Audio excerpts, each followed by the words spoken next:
Welcome back. Today we're going to discuss both a class and a product review. This was to build a Clay Spencer tire hammer. The class was at VIB. There's going to be a link in the descriptions to the class and some of the products that I talk about. The class is a 5-day, potentially 6-day, depending on how well things move. You leave with a hammer. Now there's a section that I'm going to cover that's going to talk about logistics to consider before signing up for the class, because the logistics are a challenge. We're going to start off with a discussion with Dale and Alan. Dale owns VIB, and Alan is the teacher that teaches the class. They'll give a brief roundup on the class and the hammer, and then we will dig into a review. There's things that I would change. Unfortunately, one of the challenges for how the class is done is it's done as a group project. So you're not building your hammer, you're building a group of hammers. Our class had 12 hammers in it. And then at the end, a lottery system is drawn to determine which hammer you get. So there's things that I would do a little differently that I'll go over, and I'll probably be modifying this before I put it in its permanent place. Right now it's where it got dumped, and it's a bastard to move, so it won't be getting moved anytime soon.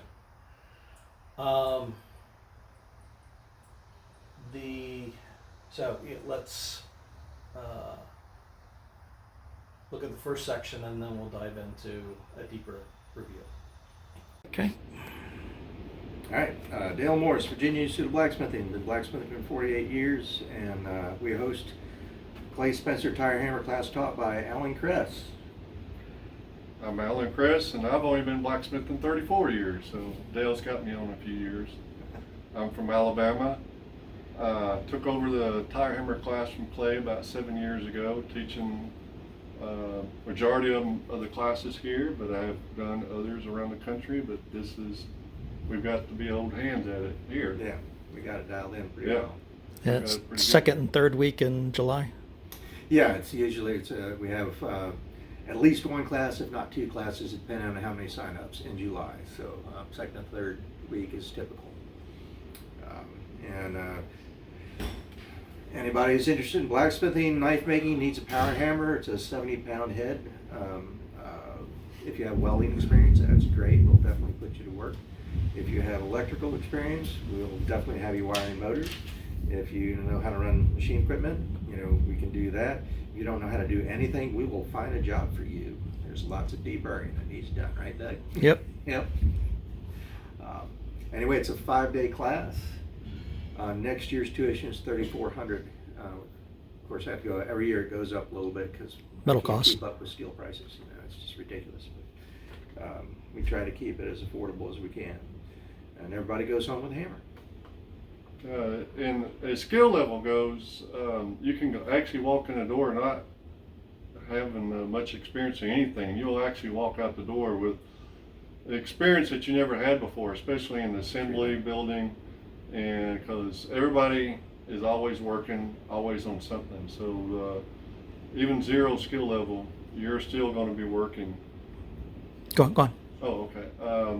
And you also get introduction on how this is assembled and all the parts on how to build it, and then we do safety on the hammer. How the parts are assembled, and in case you ever want to take it apart, you can take it apart and put it back together again. We do an introduction on forging on the power hammer.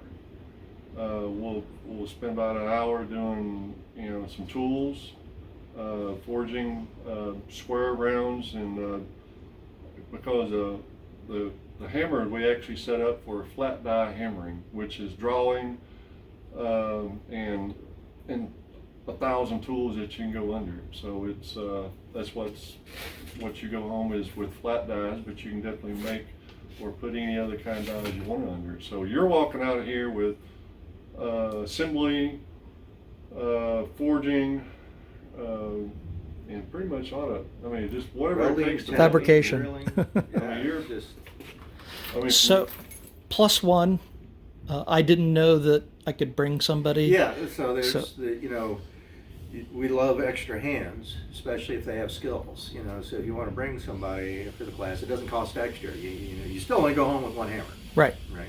But you can bring a friend, you can bring a family, so long as they're useful. Yeah. Yeah, so Absolutely. far in the past 4 or 5 years, with more fathers getting into this stuff, but the kids are interested, and the fathers will come in. And we've had a lot of father-sons and quite a few father-daughters. Yeah, we did both this class.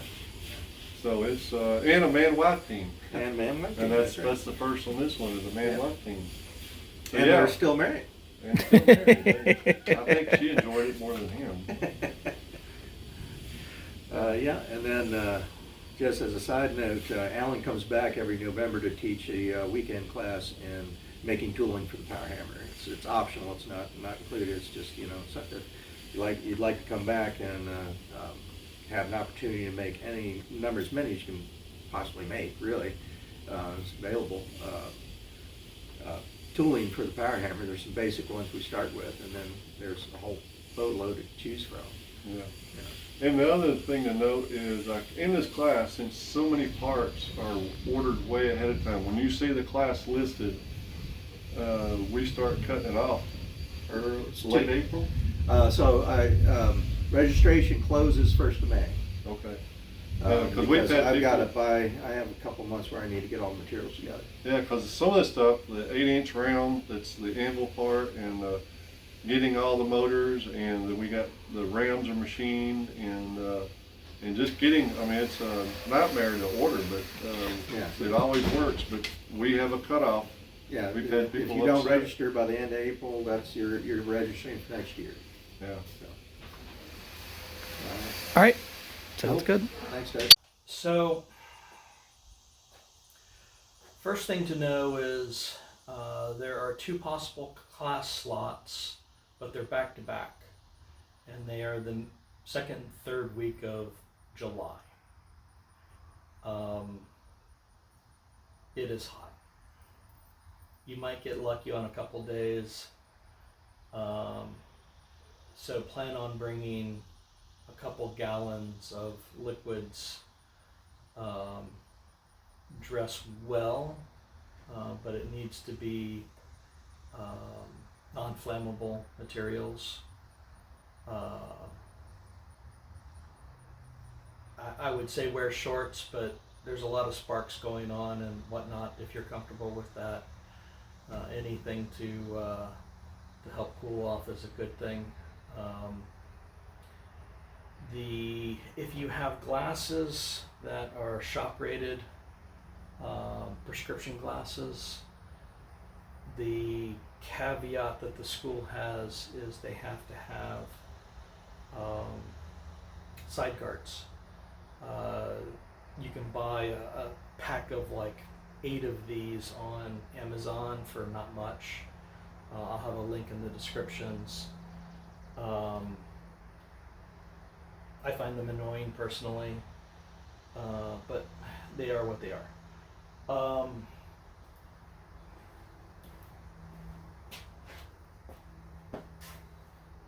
So let's start digging into some of the likes and dislikes.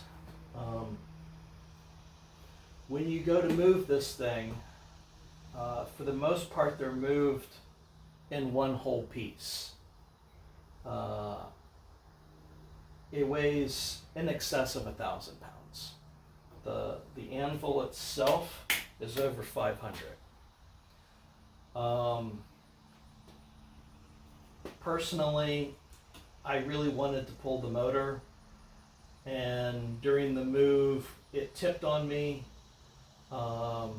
when we were trying to initially pick it up, and of course it landed on the motor.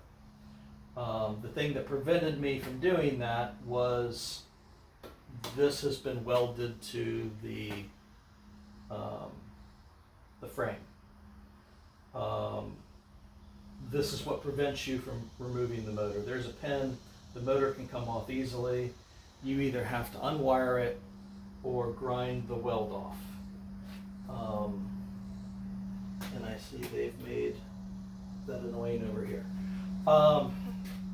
So one of the first things that I'm going to be doing is I'm going to be grinding the welds to pull this off. I bought some magnets from Home Depot to epoxy to the back of the box. It's like $5. Then that can get moved wherever. Frankly, I probably will move it over here.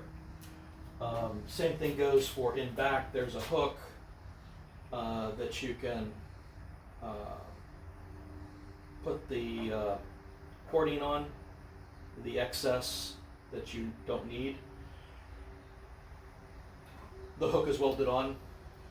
It is one of the few things that prevent you from putting something back here for the movement, for laying it down, for whatever.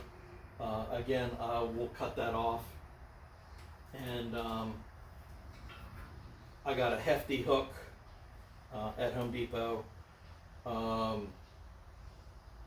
to get this hook size that I wanted. It's like $15. You can probably find it cheaper if you look on Amazon. It's a 25-pound hook.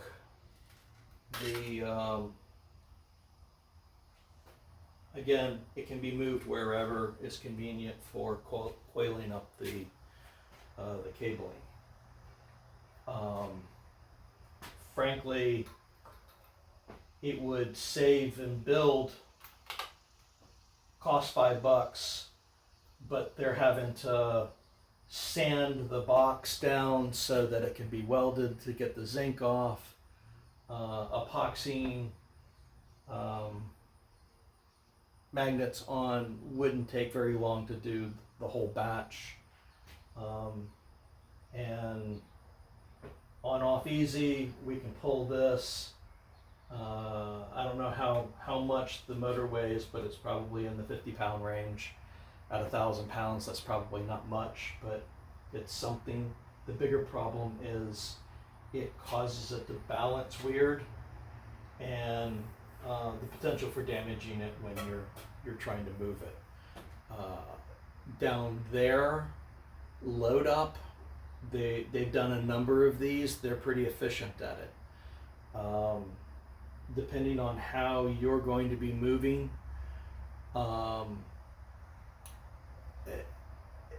we're not as experienced. I used a forklift. Somebody else was using the forklift. Pulled tension, and it went pretty quick. And as soon as, before I could say, "Hey, stop, we're out of balance," it had already flipped it over. It hit me. Thankfully, I didn't get very injured from it.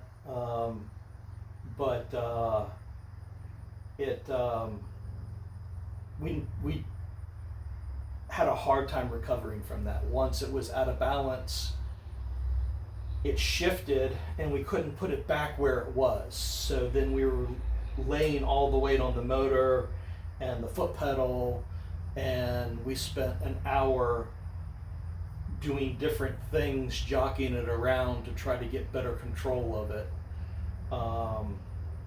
And that was difficult. If we had got the balance correctly right out of the gate, it probably would have been a 20-30 minute move from the trailer to the garage. As it was like 2.5 hours instead. So let's go into logistics. Before you fully sign on for this, you really want to think out everything involved in moving this. I had originally wanted this in my shop downstairs. Short of taking the damn thing apart, I don't see that happening. Or building a new one in the shop.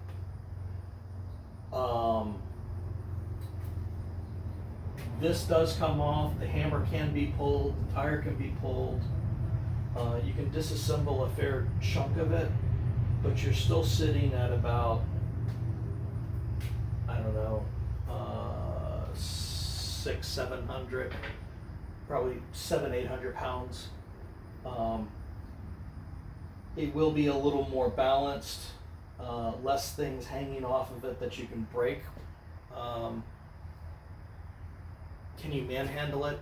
I don't know. All I can tell you is I tried to move this when it was laying flat in the truck, and it didn't budge at all.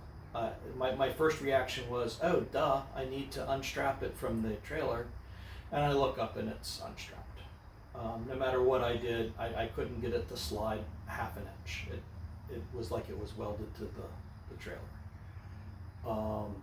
Now, I'm old, I'm weak. I've been coming off of an injury and haven't been working out, so that doesn't completely surprise me. But these things are heavy. Currently it's going into my garage, which is where my forge is going to be for knife making. So that made the logistics a little easier. I haven't decided if it's going to go back here or over on this side of the shop. The forge is going to be over here, so this is probably logistically better. When I get my press, the press will probably live over here. People did put it in the back of big pickup trucks. My 2500 sits really high off the ground, and I was not sure how well getting it out of the truck would be. I've got my dad's hand crank forklift, and that was my original thought for getting it out. But there was challenges to that also because the balance comes forward of the forks, and so getting under a trailer, getting under a truck was going to be difficult. It proved handy to have when we started having problems, but I ended up renting a forklift from Sunbelt. It was not cheap for a one-day rental.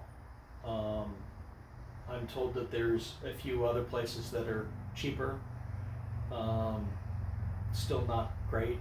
A few of the guys were talking about front lift tractors.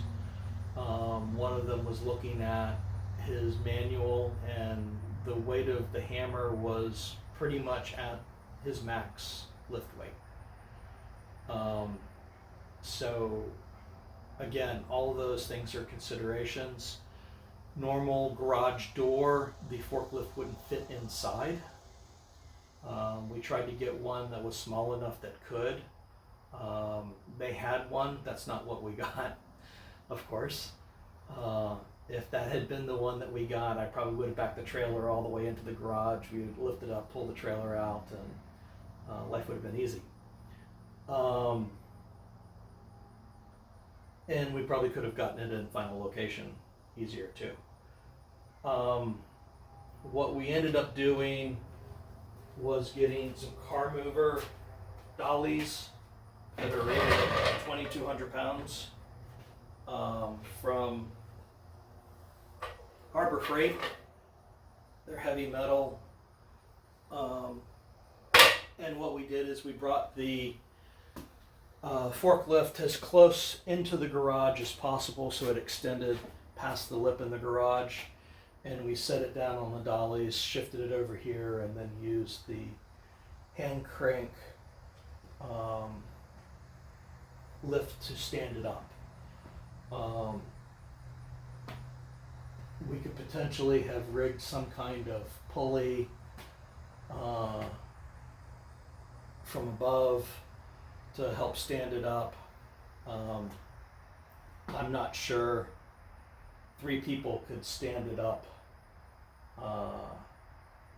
from a laying flat position. I don't know. It's possible. So, you know, not to dissuade you, but these are things that you need to be considering. Are you having to go across gravel to get to where you want to go?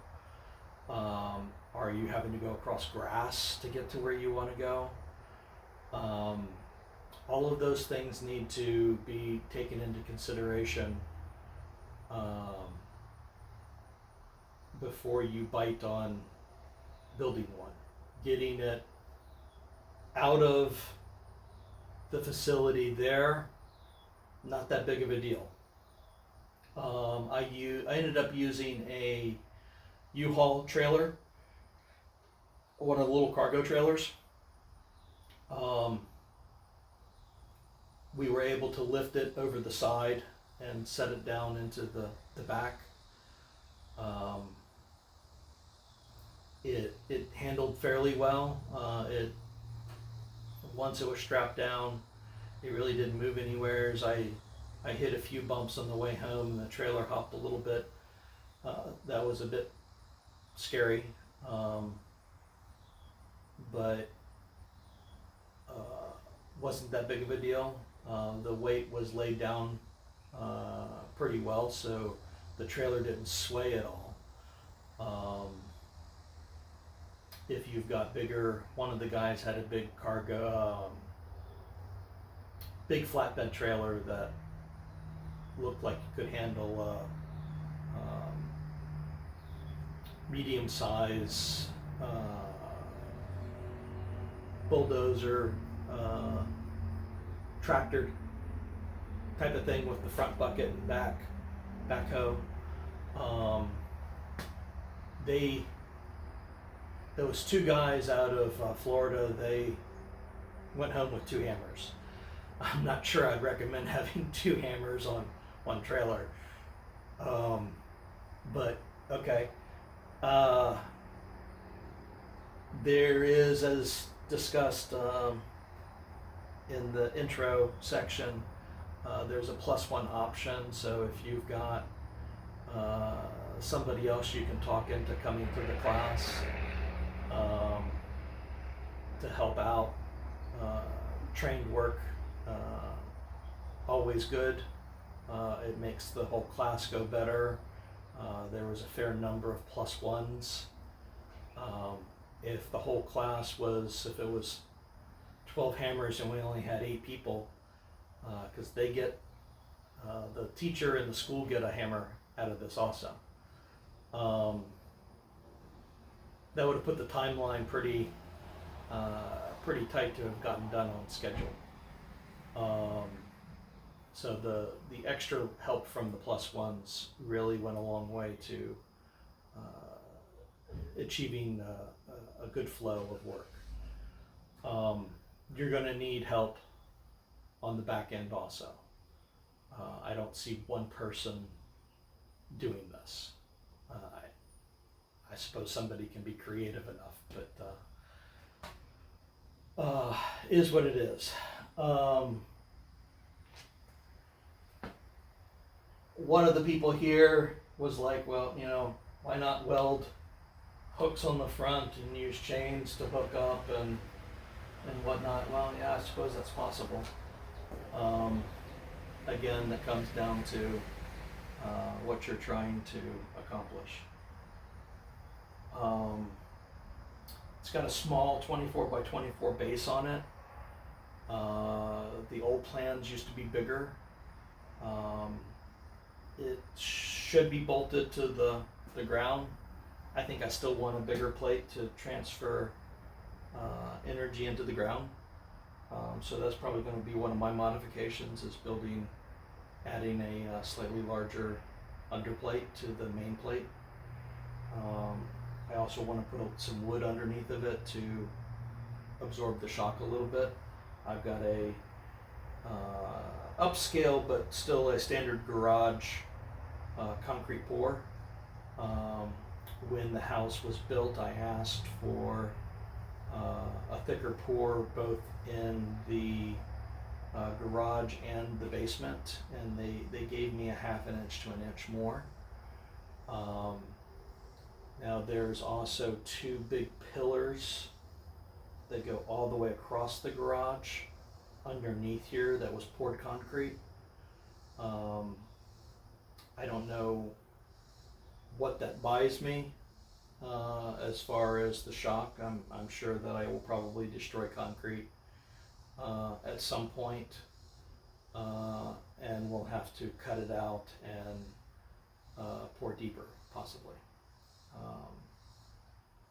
We will see over time.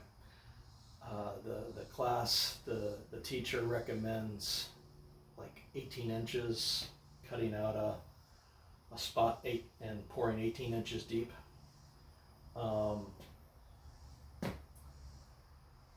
So what this is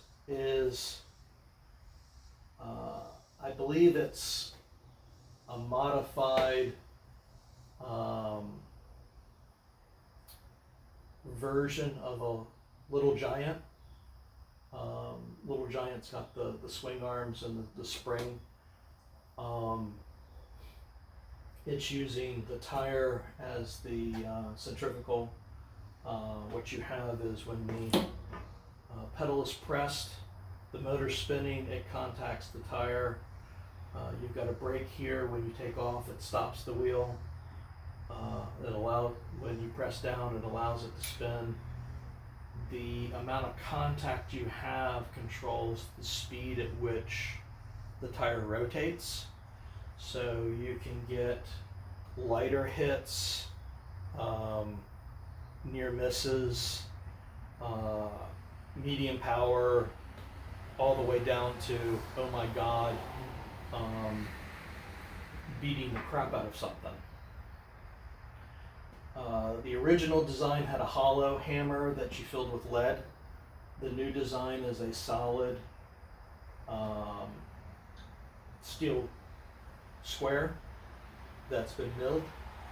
I think the original design was like 50 pounds. This is 75 pounds. The original anvil was a 6-inch round. This one's an 8-inch round.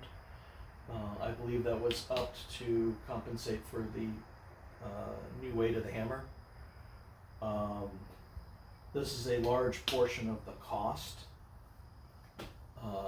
These rounds, I think I had Dale price one for me because I wanted to do a treadle also, and I think it was $800, and that's $800 in a bulk buy with the weight reduction. So if you're going to go to one of the supply houses and ask for this by itself, you're probably looking at $1,000 to $1,200. Yes, there are plans that you can buy, and you can try to build one of these on your own by scavenging parts. I highly recommend taking the class. Not only do you have Alan there walking you through every stage and having done hundreds of these things, he's got jigs. And the jigs are, it allows for 90-degree angles and proper spacing. There's a jig that goes in here that holds the hammer while you're building other stuff around it. It would be very difficult to do without the jigs. And at the end of the day, I really don't think that you're saving any money. Every time I've had the plans for like 10, 12 years. Every time I priced it, it was $5,000 to $6,000. The class this year was 32. I think Dale said he's marked the class next year at 34. And predominantly that is because steel prices have been climbing so ridiculously.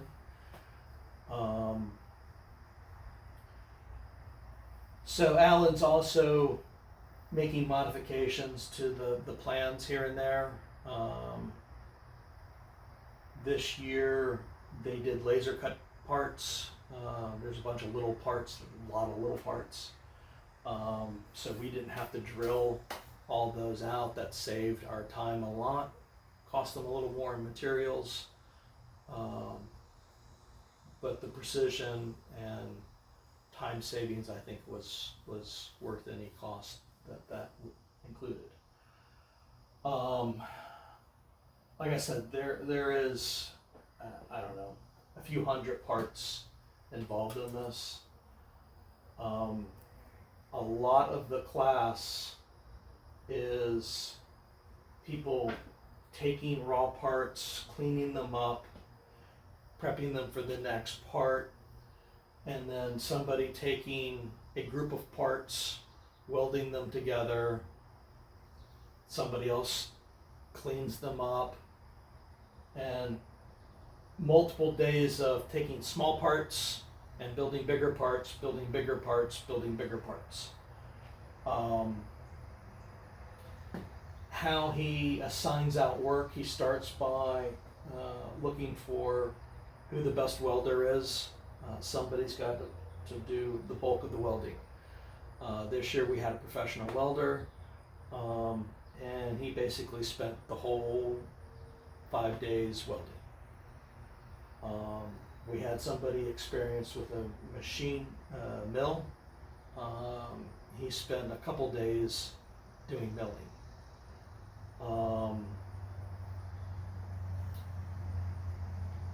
All levels of skill, from simple grinding to more complex skills needed. He'll assign out work. When you finish what you're doing, you move on to the next thing, and the next thing, and the next thing. As soon as you're done, you walk up, okay, what's next? And he figures out what's needed next and sets you on your way, what you need to do.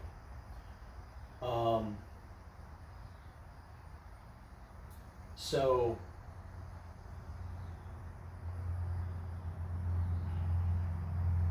if you want one, I think the class is worth it. The downside, the class is once a year, and it's in July. Just as a reference, a Big Blue air hammer is $10K. There's a few other models that are a little cheaper. I think this is the cheapest price point you're going to get, even for used equipment. I've seen old little giants that are like 80 years old that are selling for $6,000-7,000. So, you know, it's up to you. If you want one, need one. I've got a lot of modifications that I want to do for doing armoring. I got an extra slab of the anvil, so I could set dishes into it. And so I'm going to have to make a hammer die. These unbolt out. Older design had a locking slide-in method that was arguably easier to change out dies, but they also come loose. These have big bolts. Changing dies is a little more time-consuming. Invariably, I don't think you're going to change dies constantly, so it shouldn't be that big of a deal. The blacksmiths predominantly use the flat dies. I need to make a set of stretching dies, slightly fullered, for what I'm going to do for knife making, especially after I get the press. I'll use the press for most of my flat work. And then I'll just have to swap out for doing the armoring, but you know, if I'm going to dish a helmet, I'm going to dish 10 helmets at one time, and that'll keep me busy for a couple years. Same thing with elbows and knees. I can just do a whole batch at a time and not touch it again for a while. Yeah, it's fairly easy to use. Takes a little bit of getting used to get the right foot pressure, but you adjust to it fairly quickly. I've used it a couple times in my classes. I've used the air hammers. The air hammers are a little more controllable. The tire hammer is a little more versatile, I think. Is what it is. This is electrical powered. It's a 15 amp, so not that big of a deal. The air hammers require a big compressor to run. Overall, they're a bit noisier. They're all noisy. You're going to be slamming big hammer. It's going to make noise. We'll see what the neighbors have to say about it.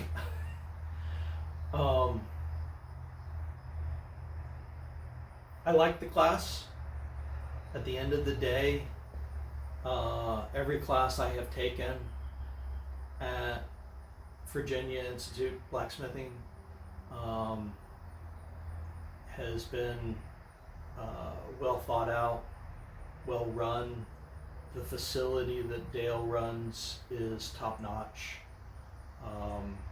And as he's going, the more classes he's teaching, the more money he's bringing in, more money he's putting back into the shop. They're doing tweaks here and there to the equipment load. They've got more anvils in. There's just more stuff that they have available from the first time I was there, and that was just June of last year. So I'm sure over time it'll get better. He's got a wide range of teachers that he brings in. So if you're interested in knife making, I will do a review on the 2 knife making classes with Scott McGee in separate videos. Again, highly recommend in-person classes. There is also a class in November on making dies and tools. That's a 2-day weekend class that Alan comes back and goes over making different shaped hammers, making add-ins and supplemental tools to allow you to do various things. I'm not sure I can swing the money for the class this year. I may take it next year.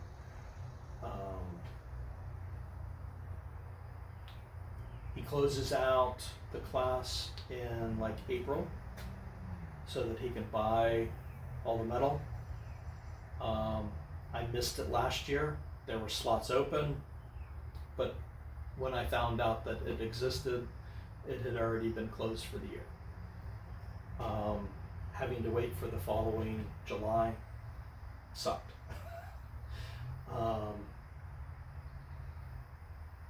I think this year they filled up before the end of the year. So they had all the slots filled out for both classes. So if you want it, I would get with him as early as you can. I paid in a couple segments. So If you have questions, you can private message me or reach out to me. Here you go. It's a hammer. I got to figure out how to get it to where it's going to live. Hope it was informative. Like it. Let me know. Make a comment. Thanks. The spring tension right here. The spring tension is what sets your little tapping blows. If you get one that's a double strike, too tight, you get a double strike. You'll be up in the air because it'll be so stiff, it'll come down. You can't hit, it'll sit there and vibrate and come back up because this thing just sit there and float kind of floating. When this thing's running wide open, the crankshaft is a quarter turn ahead of the strike. So when this thing is striking here, the crankshaft right here will be at the 9 position, 9 o'clock position right here. So it is, wide open, full throttle. It's always a quarter ahead. So if you come over here and you tighten these down too much, they'll sit there and chatter. But they'll try to do a double strike. They'll hit and hit as it comes around. It throws the timing off. This is kind of like a car. It has its own set timing to it. Too loose. These dies should be roughly around a 1 1/4 spacing right here. But I also kind of set this according when you come around slowly. You should be able to hit a light tap. You should be able to forge paper if you want to. And too tight, it'll just a couple turns right here, and you don't get that. Now right now I got it set just a tad snug because I expect it to go home and loosen up a little bit.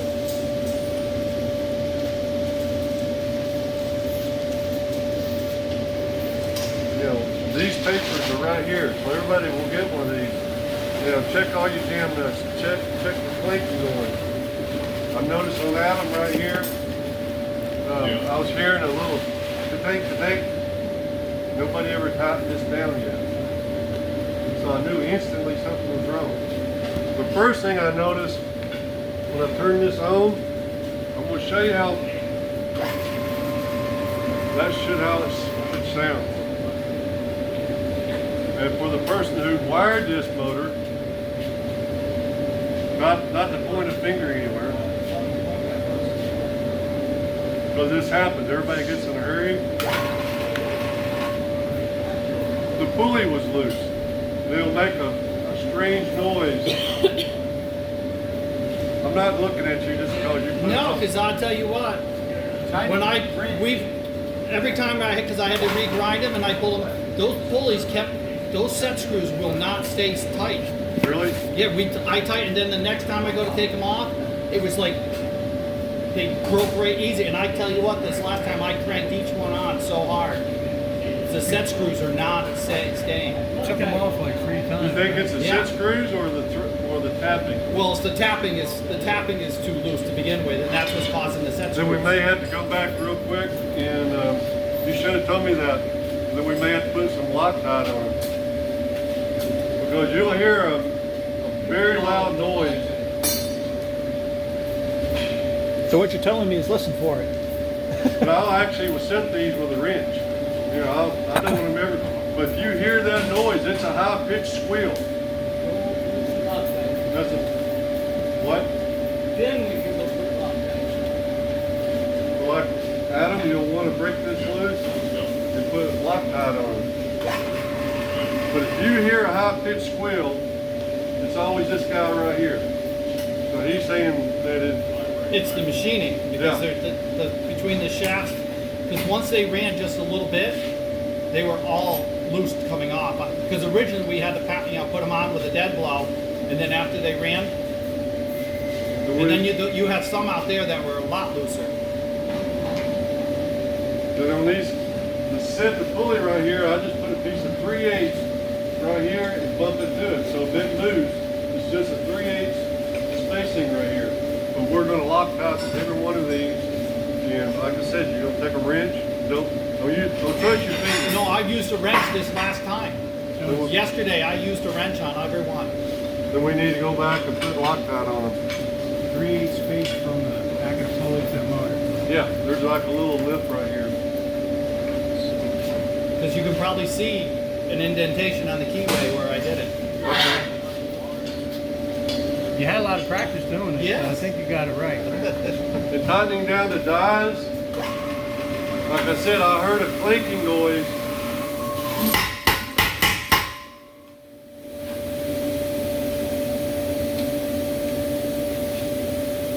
See how it moved? Somebody just tightened them down for me just a little bit ago. That's how much they give. Is that a new hammer thing? Got a It hammer gets- coat.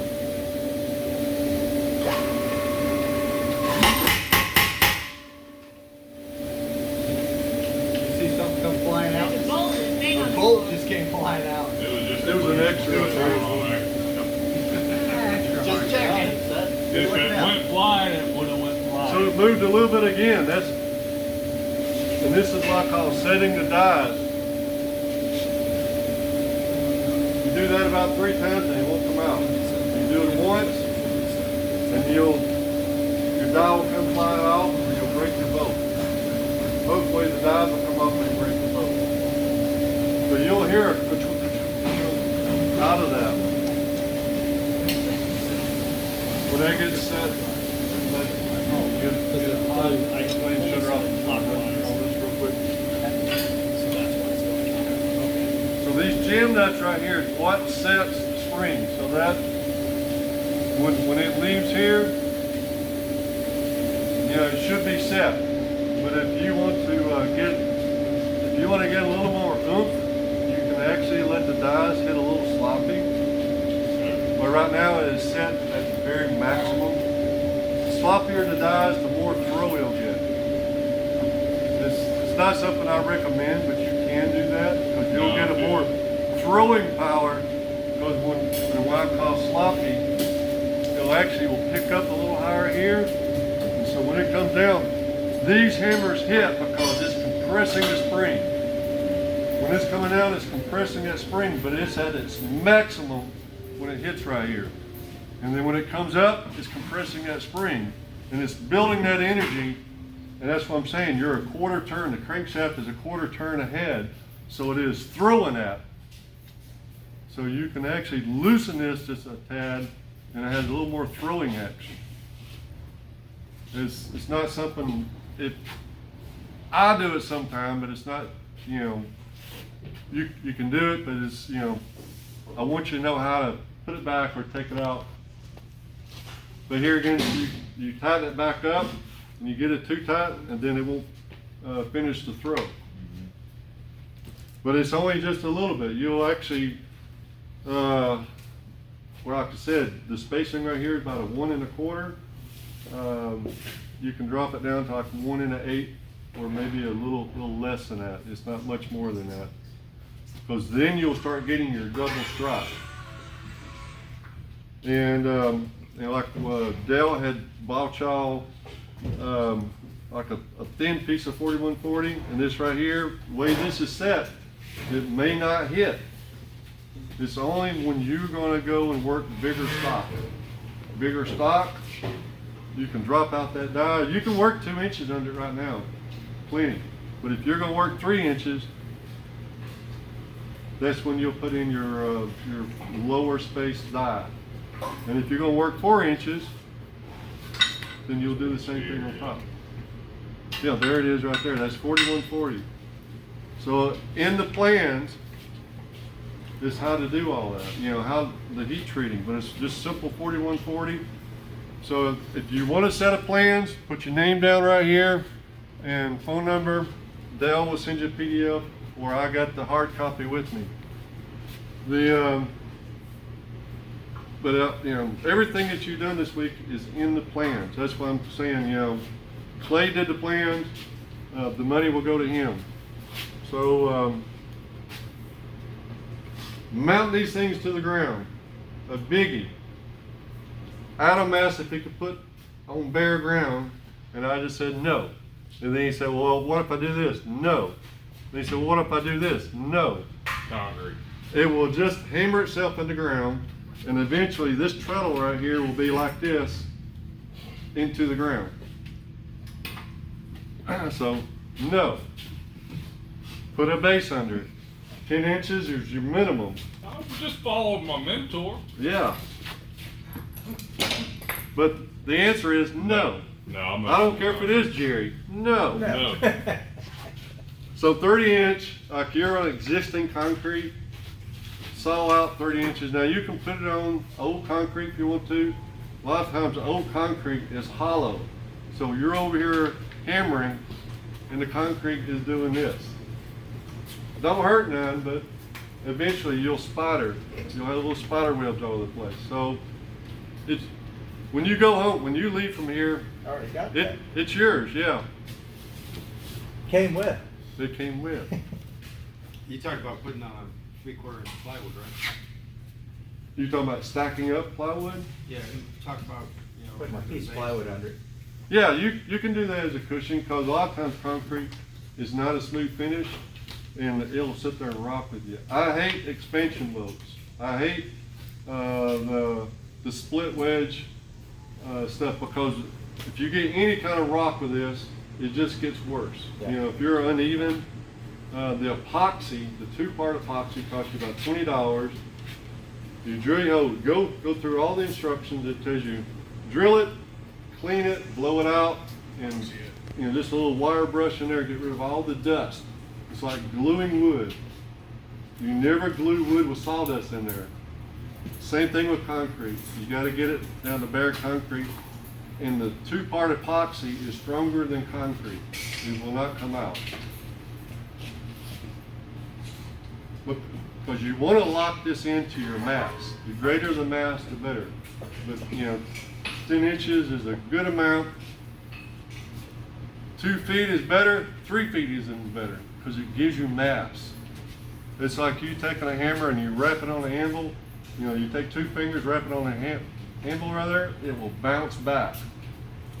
That's what's called the rebounce right there.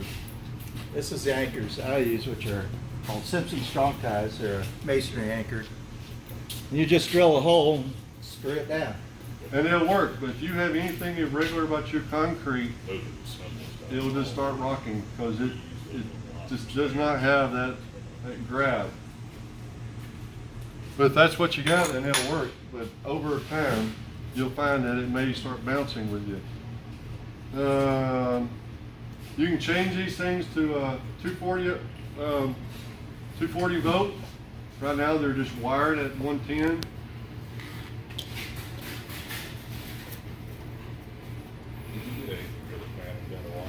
Oh, if you want to take the ring out of your hammer,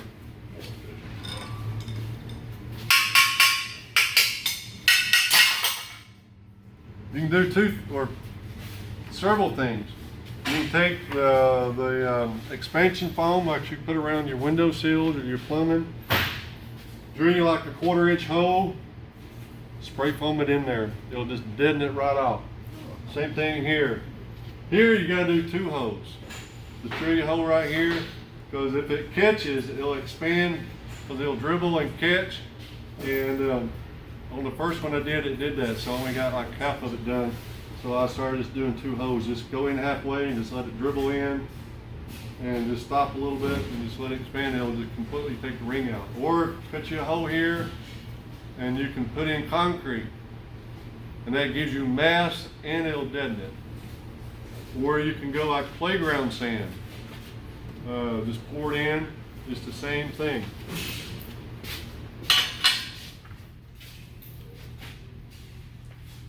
And the rest of it is about making these adjustments right here.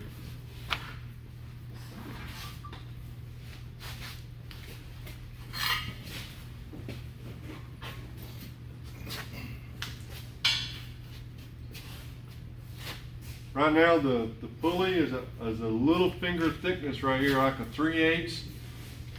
The spacing from the tire to the pulley, but this tire is brand new. So it's going to, probably wear a little bit So I'm trying to get it, you know, I'm setting it kind of snug because I expect it to wear. So when you mesh on your treadle right here, that's why I was saying the other day that the brake sets everything. When this makes contact, this should not be, I ain't got this one tightened yet. When you make contact, that pulley makes contact to your tire, this brake pad should not be touching. You know, if you take it apart, and right now, the leading left side right here is actually sloping down a little bit.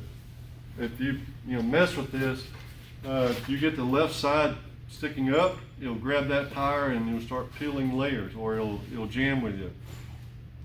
So you want the left side down. So when you get this contact right here, that pad should not be touching at all.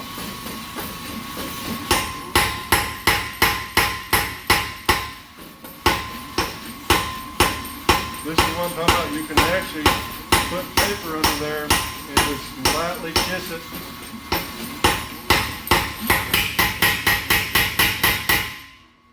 So if I was to come over here and tighten up too much on these two arms right here, or loosen them, you're going to get a double strike because you're too sloppy, because it'll hit and bounce twice. It'll strike and strike again before it can complete the revolution.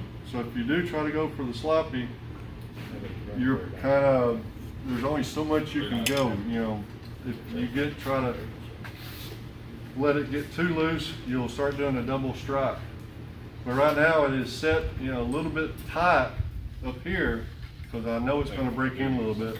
Your treadle is kind of optional. Like he's saying, he's going to put like a piece of plywood in here. That's good because one, it helps you concrete. I like the plywood versus the hard rubber mat, because plywood is very dense. If you're in cold weather, it's hard to put a nail in plywood. It's so dense, wood, a nail won't go in there. It's that dense. But if you go like the conveyor belting is good, but some of your hard foam is still cushy. It'll sit there and do this every time you strike. I'd rather go with plywood over the other stuff.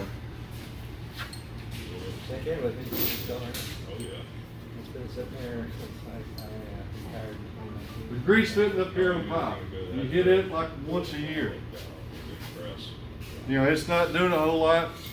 Basically, that's like a sealed bearing up there. So it's not. This is not something like a motor in the industry that is running all day long, 8 hours or 16 hours a day or 24 hours a day.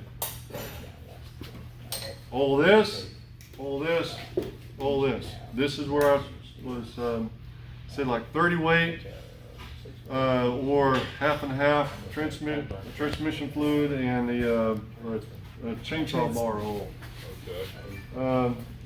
Your dry spray, because this stuff will kind of dry off, but the Teflon sticks to it. Or you use a very thin oil.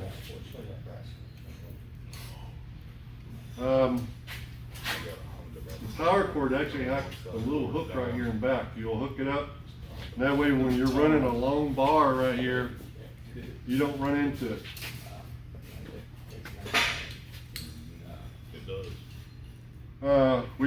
We still are waiting on the die, so I can kind of finish cleaning these up. But until we get the lower dies in, nobody can take off. And we still got the shield. The shield is right over there, and there's a nylock. There'll be a washer and a nylock 3/8 nut that goes on there. It's bad to vibrate, so we've actually put some pre-bending in there, but it'll still make some noise. But there's a big window right here, so you can still get in here and look. I always do a visual on these things.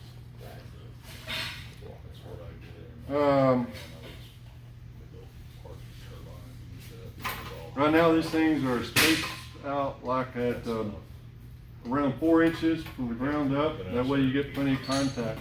The other good thing is always keep your tire pressure checked. Tire pressure goes down, this spacing increases, That means you gotta go farther down on your treadle to get full speed.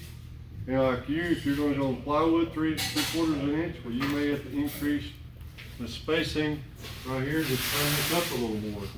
If your feet are big like mine, you know, I don't really have a problem with this, but you can kind of play with this a little bit if you want to lower it a little bit. But this is actually lower than a lot of hammers. You look at Big Blue, they're up around 6 inches. So you actually got to have a block to go up under. Allen wrench goes right here. That was an add-in that we did a couple years ago. Let's see.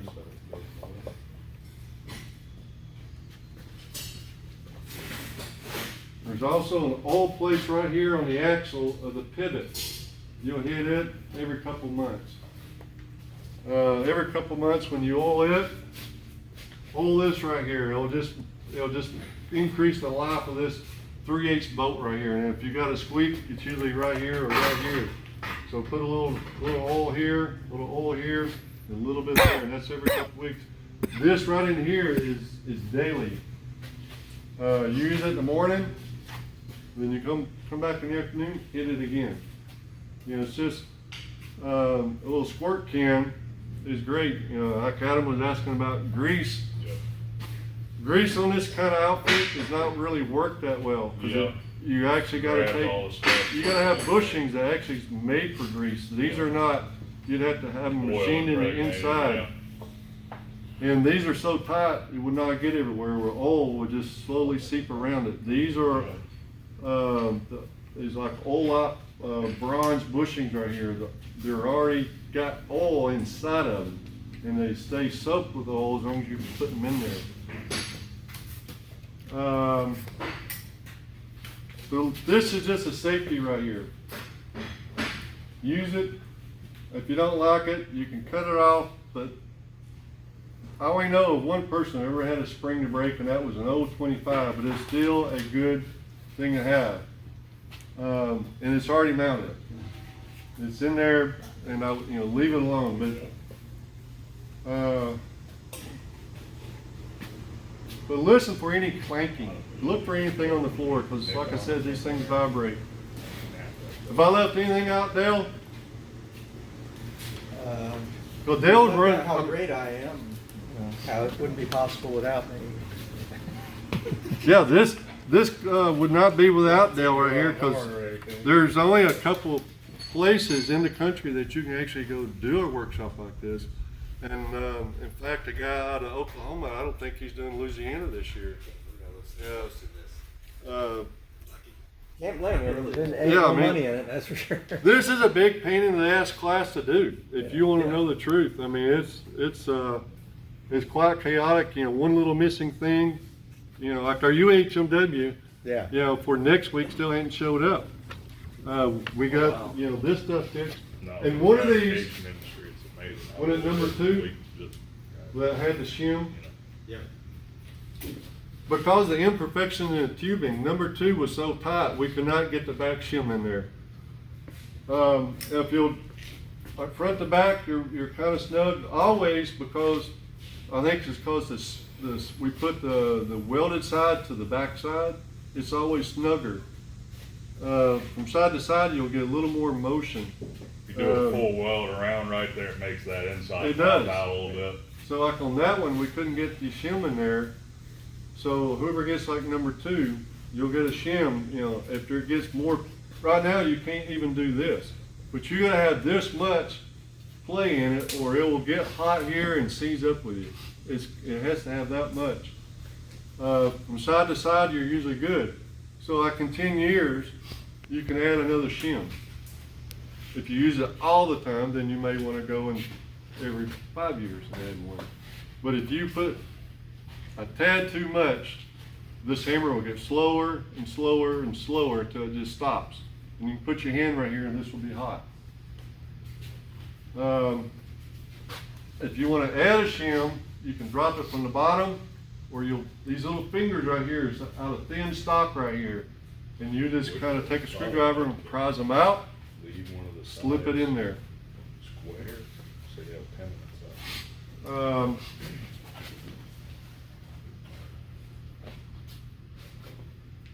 there's two little set screws in there. They're little teeny tiny things. Because these pillow blocks right here was made to hold a shaft that was, you know, stable, and it was just kind of lock it in place. Where here, we're banging on it. They tend to kind of vibrate. We even, you know, we put Loctite, so if anything comes out, it's going to be those. But always look at your little stuff too. That's why everything is either nylock, lock washers, or double nutted right here.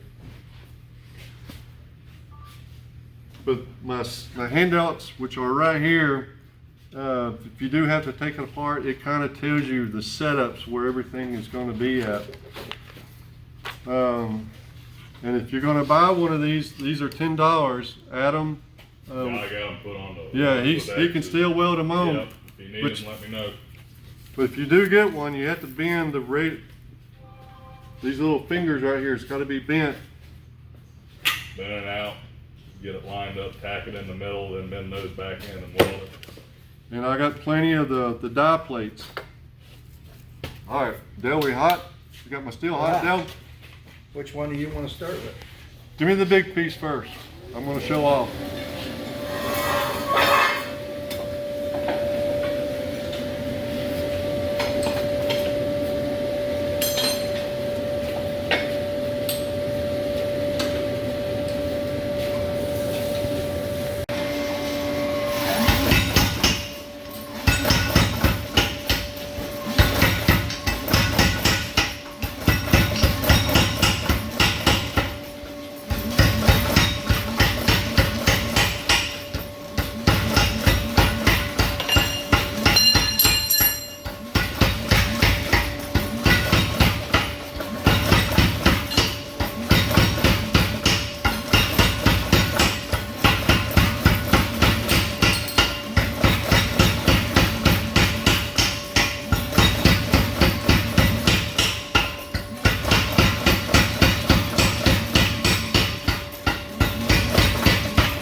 You only forge what you can do in one heat. You know, you never try to do 6 inches or something. You only do a section, do a section. If you notice, I'm only forging on the front half right here.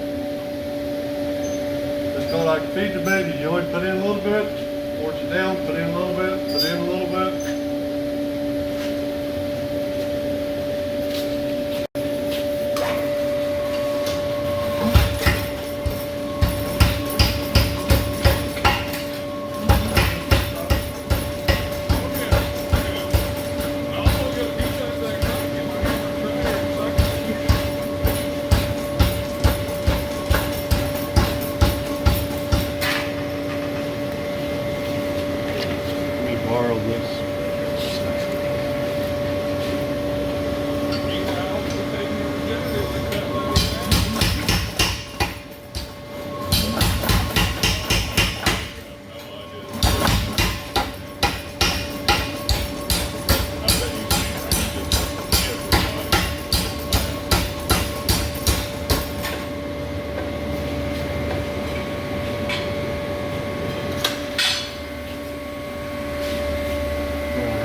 did, I drew a taper on the hammer, took the round bar and fullered it on two sides.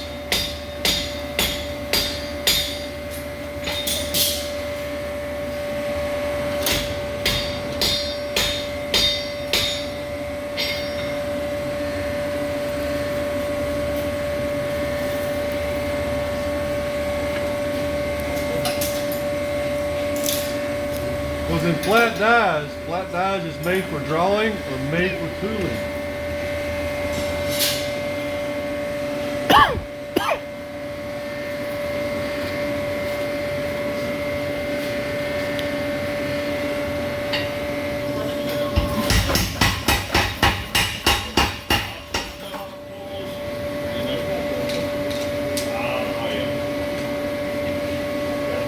The image of the mouse in there. Or if it's all, it's the alien.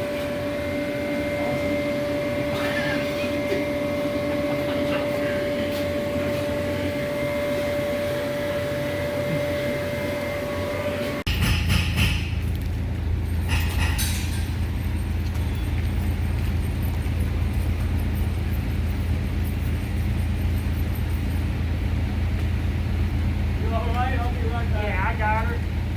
All right, Bill. Come on up here, tight. All right, stop. Come back just tight. All right. Hold right there for a second.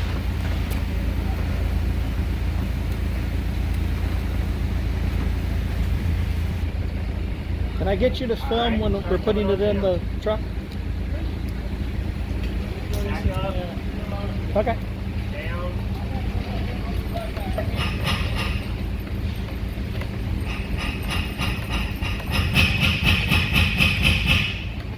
Straight down from here.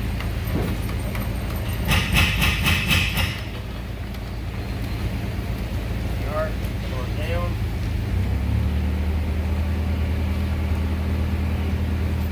All right, you're clear.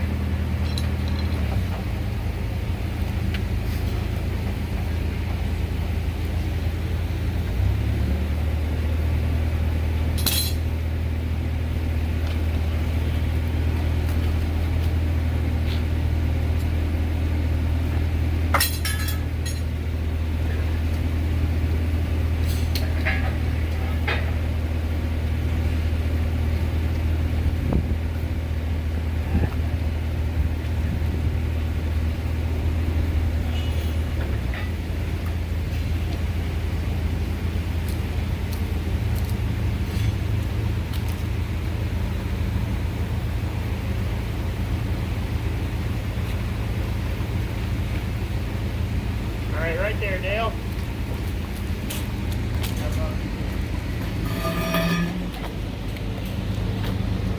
Hold.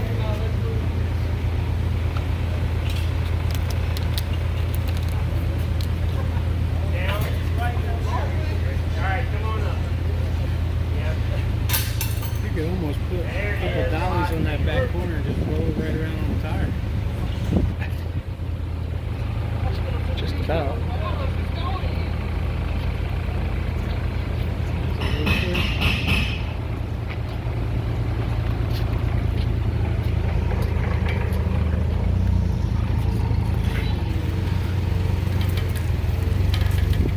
Professionals in action.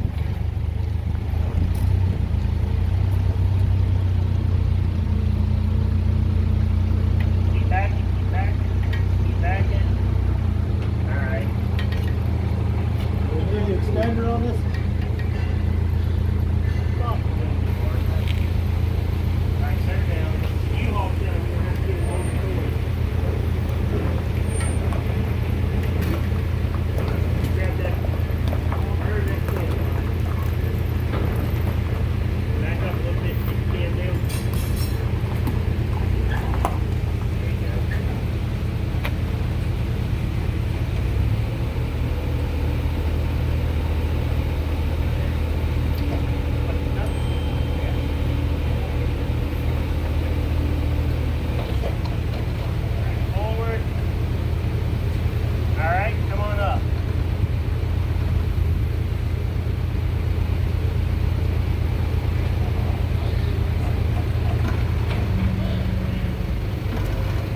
Yes, sir.